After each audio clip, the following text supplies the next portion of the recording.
Britain और Australia जैसे देशों में प्रवासी समुदाय, खासकर भारतीय छात्रों और कामगारों की संख्या बहुत अधिक है। यही वजह है कि वहां अभी उभर रही प्रवासी विरोधी भावना भारत के लिए भी चिंता का विषय बन गई है। दोनों देशों में आम चुनाव नजदीक है और इमिग्रेशन एक बड़ा चुनावी मुद्दा बन गया है। विशेषज्ञों का मानना है कि जब भी किसी देश में आर्थिक दबाव बढ़ता है और जीवन यापन की लागत महंगी होती है, तो राजनीतिक दल प्रवासियों को आसान निशाना बनाकर लोगों के गुस्से को भड़काने की कोशिश करते हैं। ब्रिटेन में महंगाई और बढ़ती बेरोजगारी के बीच प्रवासियों पर यह आरोप लगाया जा रहा है कि वह स्थानीय लोगों की नौकरियां छीन रही हैं और सामाजिक ढांचे पर बोझ डाल रही हैं। वहीं ऑस्ट्रेलिया में भी चुनावी माहौल गरमाने के साथ प्रवासियों के खिलाफ प्रचार तेज हो गया है।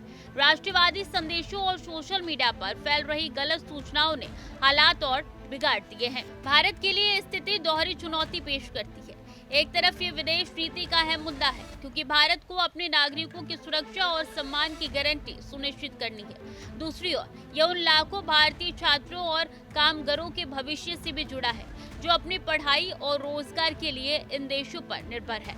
भारत सरकार फिलहाल इस पूरे घटनाक्रम पर कड़ी नजर रखे हुए है और दोनों देशों की सरकारों से लगातार संपर्क बनाए हुए हैं। सबसे बड़ा सवाल यही है, क्या इन देशों की आंतरिक राजनीतिक भारत जैसे साझेदारों के साथ बने रिश्तों पर भारी पड़ जाएगी?